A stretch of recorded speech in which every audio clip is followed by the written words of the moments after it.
Hi అండి, అందరికీ నమస్కారం అండి. ఫ్రెండ్స్, మనకి ఇప్పుడిప్పుడే మరొక లేటెస్ట్ అప్డేట్ అయితే రావడం జరిగిందండి. అది కూడా ఎల్పిజి గ్యాస్ వినియోగదారులకు కేంద్రం మరొక శుభవార్త అంటూ ఇప్పుడే మనకు ఒక అప్డేట్ అయితే వచ్చిందండి. అయితే ఇందుకు సంబంధించిన పూర్తి వివరాలు అయితే మన వీడియోలో తెలుసుకుందామండి. వీడియో మాత్రం ఎక్కడా స్కిప్ చేయకుండా చూడండి ఫ్రెండ్స్, అప్పుడే మనకి పూర్తి సమాచారం అయితే తెలుస్తుంది.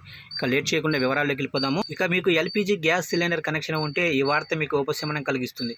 ఎల్పిజి సిలిండర్ల ఈకేవైసీ చేయడానికి ఎటువంటి కాల పరిమితి లేదని కేంద్ర పెట్రోలియం మరియు సహజ వాయువు శాఖ మంత్రి హర్దీప్ సింగ్ పూరి స్పష్టం చేశారు. ఇక కేరళ అసెంబ్లీలో ప్రతిపక్ష నేత విడి సతీష రాసిన లేఖపై సోషల్ మీడియా ప్లాట్ఫారం ఎక్స్లో ఆయన స్పందించారు. కేవైసీ అవసరమని సతీషన్ లేఖ ద్వారా తెలిపారు. అయితే నిత్యం ఎల్పీజీ వినియోగదారులను ఆయా గ్యాస్ ఏజెన్సీల్లో ఈ పని చేయించుకునేందుకు వేధిస్తున్నారు. దీనిపై హర్దీప్ సింగ్ పూరి స్పందిస్తూ నకిలీ ఖాతాలను మూసివేయడానికి మరియు వాణిజ్య గ్యాస్ సిలిండర్ల నకిలీ బుకింగ్లను నిరోధించడానికి చమురు మార్కెటింగ్ కంపెనీలు ఎల్పీజీ కస్టమర్ల కోసం ఈకేవైసీని అమలు చేస్తున్నాయి. అయితే 8 నెలలకు పైగా ఈకేవైసీ ప్రక్రియ కొనసాగుతుందని పూరి వివరించారు. ఇక నిజమైన కస్టమర్కు ఎల్పీజీ సేవలు అందించేలా చూడడమే దీని ఉద్దేశమని పూరి తెలిపారు.